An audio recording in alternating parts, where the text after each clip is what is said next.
खुली थी, तब प्रशासन कहाँ था हमारा? तब हमारे कर्मचारी कहाँ थे? तब हमारा शासन कहाँ था? अभी इस कंपनी को फर्जी घोषित किया जा रहा है।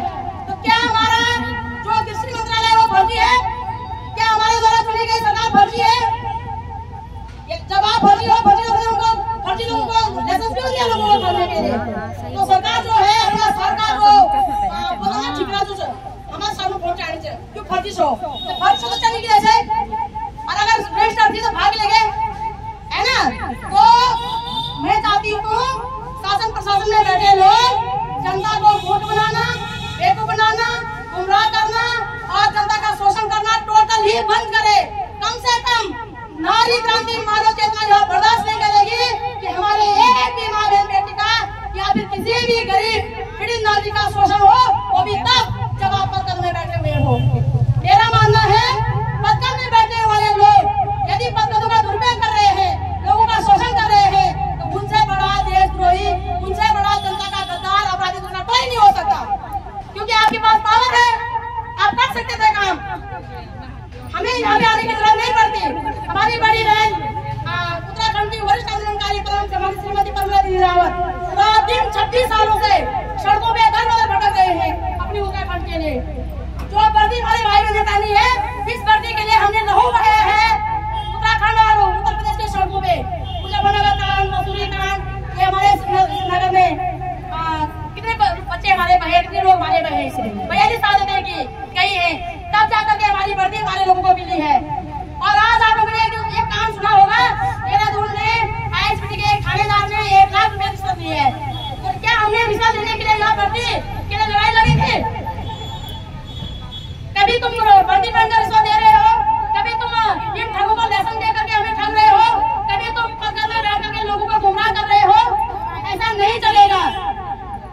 और साथियों, मैं भी स्वयं पिछले 20-25 सालों से इन तमाम मुद्दों पे काम कर रही हूँ और मैंने पाया है कि किसी भी अपराधी में इतना दम नहीं है कि हमारा बाल विवाह कर सके, लेकिन हम उदासीन हैं अपने कर्तव्य के प्रति, जिसके कारण अपराधियों के हौसले बुलंद हैं। मैं आप सभी भाई बहनों से निवेदन करते हूँ, किसने क्या किया है वो हमारा मैटर नहीं है, हम अपने लिए क्या कर सकते हैं ये हमारा मैटर होना चाहिए।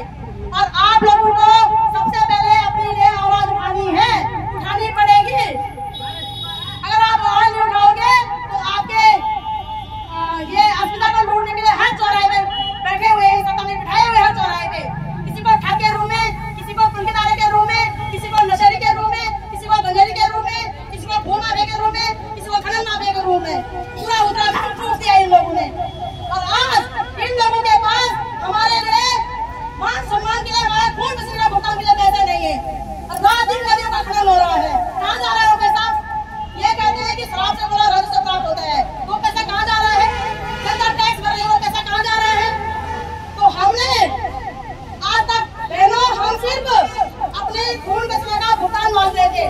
आज के बाद हम अपनी हिस्सेदारी मांगेंगे वोट देने का, हम हिस्सेदारी मांगेंगे टैक्स भरने का, हम हिस्सेदारी मांगेंगे जो हमने अपने नेताओं का मान सम्मान किया, जो इनके डंडे झंडे उठाए, जो इनके हम राजद ट्रेनों में गए, प्रत्येक हिस्सेदारी मांगेंगे।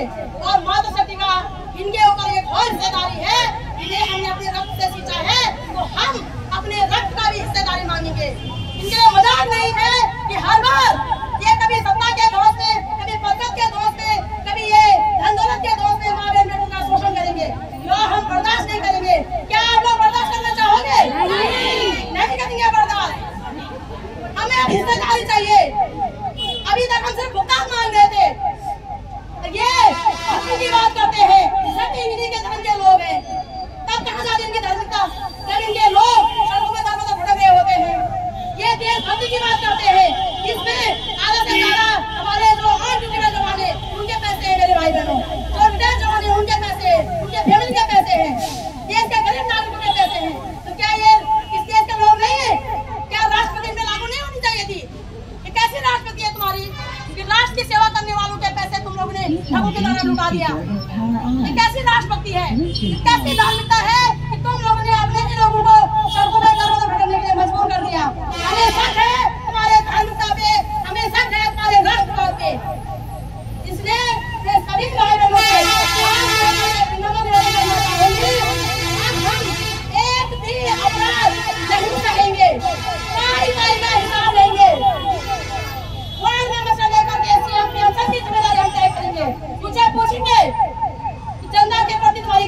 दे रही है, जवाब दे रही है?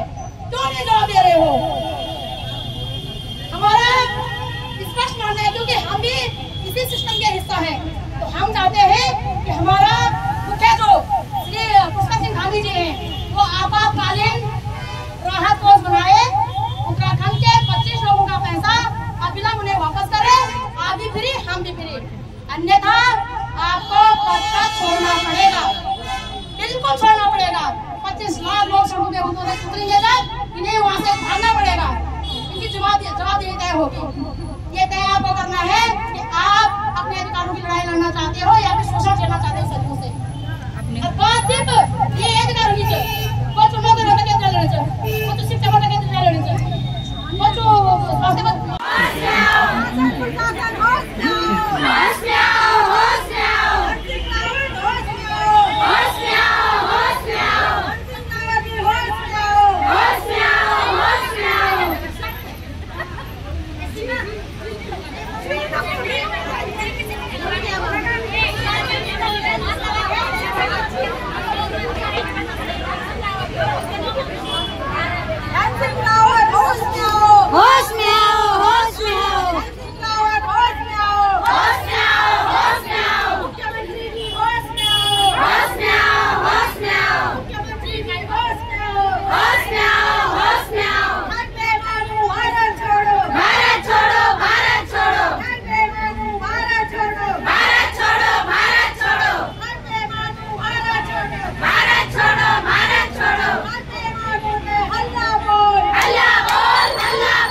निवेशक, अचीवर, मैनेजर और ब्रांच मैनेजर सारे लोग आज 18 तारीख को यहाँ पर भरपूर तौर से आ रखे हैं और सब लोग अपना अपना देख लेकर देने वाले हैं, किसके पास कितना पैसा है, किसने कहाँ कहाँ कितना जमा कर रहे हैं। सब लोग अपने कागजात दे करके आ रखे हैं और मातृशक्ति का कहना था कि जो आज नहीं आएगा तो हम उसी के नाम से मुर्दाबाद के नारे लगाएंगे। तो इसलिए सारी बहनें आ रखी है, काफ़ी हद तक आ रखी है। मैं इतना तो नहीं जानती हूँ, पर काफ़ी हद तक बहनें यहाँ पर पहुँच हुई है।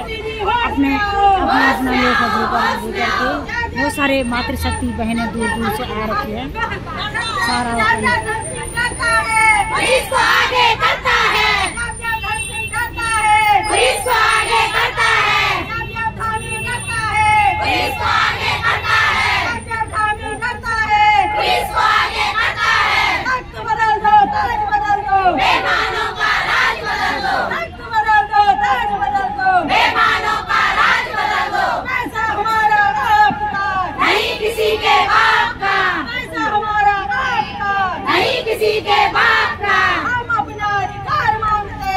किसी से भीख मांगते, हम अपना अधिकार मांगते, नहीं किसी से भीख मांगते।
दीदी प्रणाम। दीदी